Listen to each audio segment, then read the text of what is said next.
Hello students, कैसे हैं आप। स्वागत है आपका डिपार्टमेंट ऑफ एजुकेशन की इस 1 सितंबर की वीडियो में, 1 सितंबर की वर्कशीट में। चलिए स्टार्ट करते हैं। जैसा कि आप देख सकते हैं, ये वर्कशीट क्लास 6 to 8 यानी कि 6, 7, 8 क्लास के लिए है और इसका नंबर है 50 यानी कि 50। आज हम मैथ्स की वर्कशीट करने वाले हैं और आज का टॉपिक है हमारा गुणनखंड निकालना यानी कि फैक्टर निकालना। इसको करने के लिए हमें बहुत ही अच्छे अच्छे स्माइली दे रखे हैं। यहाँ पे मैंने इनको काउंट किया है, ये टोटल 24 स्माइली हैं, 24 स्माइलीज दे रखे हैं। इनकी हेल्प से हम समझेंगे कि गुणनखंड क्या होता है और इसको कैसे निकाला जाता है। तो सबसे पहले मैं आपको बेसिक सा मतलब बता दूँ गुणनखंड का। गुणनखंड वो संख्या होती है जिससे कोई दिया हुआ नंबर पूरी तरह विभाजित होता है। जैसे कि मान लीजिए हमारे पास है 5।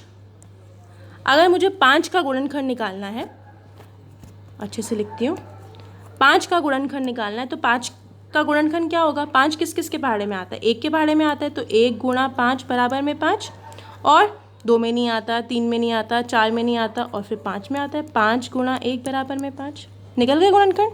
अच्छा, सेम तरीके से मान लीजिए मेरे पास है 10 1 के पहाड़े में आएगा 10 बार, उसके अलावा 2 पंजे 10। फिर बताइए किस पहाड़े में आता है। फिर 3 में भी नहीं आता, 3 तिया 9 नहीं, 4 में भी नहीं आता, 4 4 दूनी 8 नहीं, 5 में भी नहीं, 5 में आता है 5 दूनी 10। उसके बाद 6 में नहीं आता क्योंकि 6 दूनी 12 होता है, 7 में नहीं आता क्योंकि 7 दूनी 14 होता है, 8 में नहीं आता क्योंकि 8 दूनी 16 होता है, 9 में भी नहीं आता क्योंकि 9 दूनी तो 18 होता है। मैं तो 10 का निकालना है और फिर सीधा आएगा 10 में, 10 गुणा 1 बराबर में 10। अब अगर पूछेगा कि बताइए इसमें से गुणनखंड कौन से हैं, तो इसमें से 10 के गुणनखंड होंगे ये 1, 2, 5 और 10। क्यों?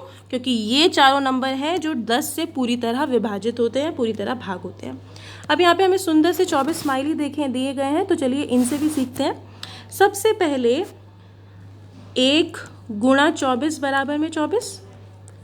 अब हमें क्या करना है, देखो 2 लेती हूँ मैं, तो 2 का पेयर बनाना है। देखते हैं बचता है क्या कुछ। हम 2 के पेयर बना रहे हैं, कुछ भी नहीं बचा, तो 1 2 3 4 5 6 7 8 9 10 11 12। तो 2 का बनाया तो 12 आया, ठीक है। अब ऐसे ही 3 का बनाएंगे पेयर तो हमारे 8 पेयर बनेंगे, 4 का बनाएंगे तो 6 पेयर बनेंगे। तो इस तरीके से हम गुणनखंड निकालते हैं। तो 24 के गुणनखंड होंगे 1 2 3 4 6 8 12 24। यहाँ तक तो चलो समझ में आ गया आपको, 1 2 3 4। उसके बाद ये वाले आप नीचे करने की बजाय आप सीधा ये वाले भी लिख सकते हैं। मतलब आप लिखें 6 चौक 24, फिर 8 से जाएगा 8 तियाँ 24, इस तरीके से, ठीक है। तो ये मैंने आपको बेसिक सा मतलब बता दिया गुणनखंड निकालने का। चलिए क्वेश्चन पढ़ते हैं। क्वेश्चन है हमारे पास, हमारी कक्षा में 24 विद्यार्थी हैं। एक दिन अध्यापक ने कहा कि हम इस प्रकार पंक्तियाँ बनाएंगे, पंक्ति मतलब लाइन, कि हर पंक्ति में बराबर विद्यार्थी हों। हमने 6 विद्यार्थी की 4 पंक्तियाँ बना ली। तो बेटा 6 विद्यार्थी एक में, तो पहली लाइन, दूसरी लाइन, तीसरी लाइन, चौथी लाइन, 4 लाइन बन गई, कुछ भी नहीं बचा। उसके बाद या तो हमने 4 विद्यार्थी की 6 लाइन बना दी, 4 विद्यार्थी की 6 लाइन बन गई। अध्यापक ने कहा कि भाई और भी बहुत सारे तरीके हैं, तो बताइए कौन कौन से हैं। बेटा 12 व्यक्तियों की, 12 बच्चों की 2 लाइन, या फिर 6 बच्चों की 3 लाइन, 8 बच्चों की 3 लाइन। तो इस तरीके से बच्चे आपस में खड़े हुए और निकल गया ये। चलिए, आशा करती हूँ आपको गुणनखंड निकालना थोड़ा सा आइडिया लगा होगा आपको गुणनखंड निकालने का। अब हम क्या करेंगे, आइए कुछ संख्याओं का गुणनखंड करें। पता कैसे चलेगा गुणनखंड है या नहीं, एक इजी सा तरीका बताती हूँ आपको। मान लीजिए आपको निकालना है 30 का गुणनखंड, ठीक है। अब आपको डाउट है कि भाई 30 का गुणनखंड 5 है या नहीं है, तो आप क्या करो, 30 को 5 से भाग कर दो। 5 एकम 5, 5 छक 30, मतलब पूरा भाग हो रहा है, यहाँ पे 0 आ रहा है तो मतलब 5 है, ठीक है। अब मान लीजिए 30 से आपको चेक करना है 7 का गुणनखंड है या नहीं, तो 7 से भाग कर लेते हैं। 7 चौक 28 होता है, हमारे पास 2 बच गया, नीचे कुछ भी नहीं बचना चाहिए, तो मतलब 7 नहीं है, ठीक है। चलिए कुछ क्वेश्चन दे रखे हैं, 42, 60, 55, 47 और 98। आपको क्या करना है, आपको इसका गुणनखंड निकालना है। तो चलिए कोशिश करते हैं निकालने की। सबसे पहला है 42। पहला क्वेश्चन है 42। 42 का सबसे पहले क्या है, सबसे पहले देखते हैं, एक के भाड़े में आएगा 1 गुणा 42 बराबर में 42। फिर 2 से बात करते हैं, 2 गुणा, मैंने आपको बताया था भाग करके देख लो, ये रहा 42, इसको हमने 2 से भाग कर दिया, 2 दूनी 4 और फिर 2 उतारा, 2 एकम 2, हो गया भाग पूरा। तो 2 को 21 से गुणा करेंगे तो कितना आ जाएगा, 42 आ जाएगा। अब 3 से चेक करते हैं, ये 42 है, इसको मैंने क्या किया, इसको मैंने 3 से भाग किया, 3 एकम 3, 3 चौक 12, पूरा भाग हो गया, 0 बच गया। तो 14 से करेंगे 3 को तो 42 हो जाएगा।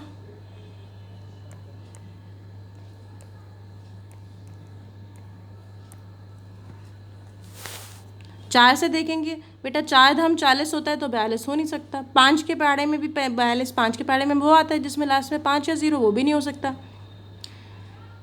6 से देखेंगे, 6 का पहाड़ा बोलो, 6 एकम 6, 6 दूनी 12, 6 तियाँ 18, 6 चक 24, 6 पंजे 30, 6 छिक 36, 6 सत्ते 42। तो 6 को करेंगे 7 से, फिर 7 छिक 42, और मैंने आपको बताया था, अब देखो उल्टा आने लग गया ना, 6 7 7 6, फिर अब 14 21 42, फिर 14 से करेंगे गुणा 3 बराबर में 42, अगला 21 गुणा 21 गुणा 2 बराबर में 42, और लास्ट हो जाएगा 42 गुणा 1 बराबर में 42। अब आपसे पूछा है, इसके गुणनखंड पूछे थे कि कौन कौन से गुणनखंड है इसके, तो 1, 2, 3, 6, 7, 14, 21 और 42, ये इसके गुणनखंड है। ठीक है, तो आपका ये पहला क्वेश्चन किया है हम लोगों ने, ये चाहे तो ये ना लिखें आप। आई होप आपको समझ में आया होगा। यहाँ से स्टार्ट करेंगे, 1 2 3 4, यहाँ से 5 6 7 और ये 8वां, तो हमने लिखा 1 2 3 6 7 14 21 42, ये सारे के सारे क्या हैं, ये सारे के सारे 42 के गुणनखंड हैं। ठीक है, चलिए इसको नोट डाउन कर लीजिए जल्दी से। अगला क्वेश्चन करेंगे हम, अगला है हमारे पास 60। चलिए शुरू करते हैं। अब मैं सीधा करूँगी, दूसरा है बेटा आपके पास 60। चलो स्टार्ट करते हैं। सबसे पहले 60 के पहाड़े में 60 ही आएगा 1 के पहाड़े में, तो 1 गुणा 60 बराबर में 60। 2 में भी आता है, 2 को 30 से गुणा करते हैं तो हमारे पास 60 ही आता है। फिर 3 में भी आता है, 3 को 20 से गुणा करते हैं तो भी 60 आता है। 4 को 15 से करते हैं तो भी 60 आता है। 5 को 12 से गुणा करते हैं तो भी 60 आता है। 6 को 10 से गुणा करते हैं तो भी 60 आता है। 7 में तो आएगा नहीं, क्योंकि क्या होता है, 7 सते 49 और 7 बटे 56, नहीं आता बिल्कुल। आगे 8 में भी नहीं आता, 8 पंचे 40, 8 छः 48, 8 सते 56 नहीं। 9 में भी नहीं आता, 10 में आता है, 10 गुणा 6 बराबर में 60। अब आपको देखना क्या है बच्चों, कैसे पता चलेगा कि अब उल्टा क्या होगा। देखो 6 के बाद 10 आया, फिर यहाँ पे ये मैच करने लगे ना, फिर दोबारा से 6 के बाद 10 आया, तो इसके बाद क्या होगा, इसके बाद सारे यही वाले नंबर हो जाएंगे। 1, अब मुझे लिखना है कि इसके फैक्टर्स कौन कौन से हैं, तो 1 2 3 4 5 6 10, यहाँ तक तो 10 तक तो लिख दिया था मैंने। फिर यहाँ से उल्टा कर दो, आपने पहले 1 2 ये सारे ले लिए, फिर यहाँ से ले लो, 6 10 तो आ गया था, 12 15 20 30 60, 12 15 20 30 60, ये सारे के क्या हैं, ये सारे के सारे 60 के गुणनखंड हैं। जल्दी से नोट डाउन कर लीजिए, अगला करते हैं फिर।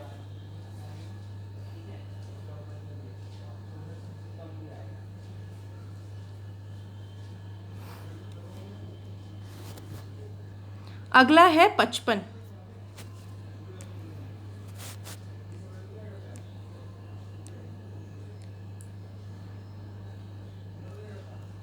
55 बेटा, तो 1 के पहाड़े में 55 पे 55 आएगा, 2 में भी नहीं आएगा, 3 में भी नहीं आएगा, 4 में भी नहीं आएगा, फिर 5 में आएगा। 5 को 11 से करेंगे तो आएगा 55। इस बीच किसी और से नहीं आता। 11 को 5 से करेंगे तो 55। और फिर आपको पता है अगर ये 5 11 ऐसा हो गया तो फिर अगला होगा 55। 55 गुणा 1 बराबर में 55। तो अब आपको इसके गुणनखंड बताने हैं, तो इसके गुणनखंड होंगे 1 5 11 55। आ गया समझ आप लोगों को? चलिए, ये इसके गुणनखंड है। अगला करते हैं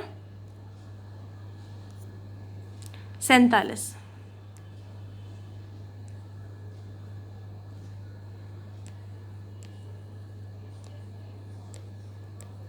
सबसे पहले 1 को 47 से करेंगे। 47 2 में नहीं आता, 3 में भी नहीं आता, 4 में भी नहीं आता, 5 में भी नहीं आता। 47 ऐसा नंबर है बेटा जो किसी और में नहीं आता, अपने पहाड़े में आता है और 1 में आता है। तो 47 गुणा 1 बराबर में 47। तो अगर आपको इसके गुणनखंड बताने हैं तो क्या हो गया, 1 और 47, बस 2 नंबर है इसके गुणनखंड। ठीक है, चलिए अगला देखेंगे। अगला है 98 यानी कि 98। ये थोड़ा बड़ा हो गया, जगह ज़्यादा लगेगी, बट कोई नहीं, हम कर लेंगे। सबसे पहले 1 आएगा। 1 को किससे करें, 98 से करें तो 98 आएगा। फिर 2 से जाएगा ये।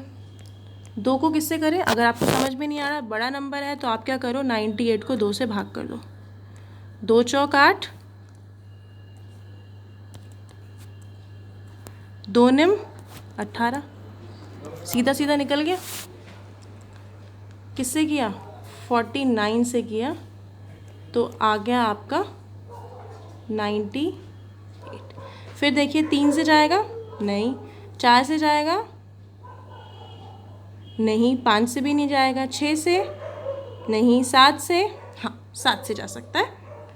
देखो करके देखते हैं, 98 को 7 से करना है। 7 एकम 7, 7 चौक 28, जा रहा है?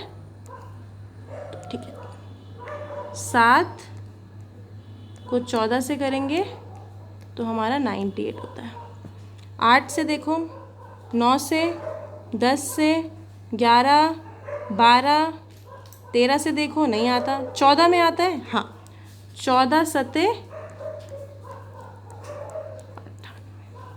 98 होता है। अब देखेंगे उल्टा होने लग गया।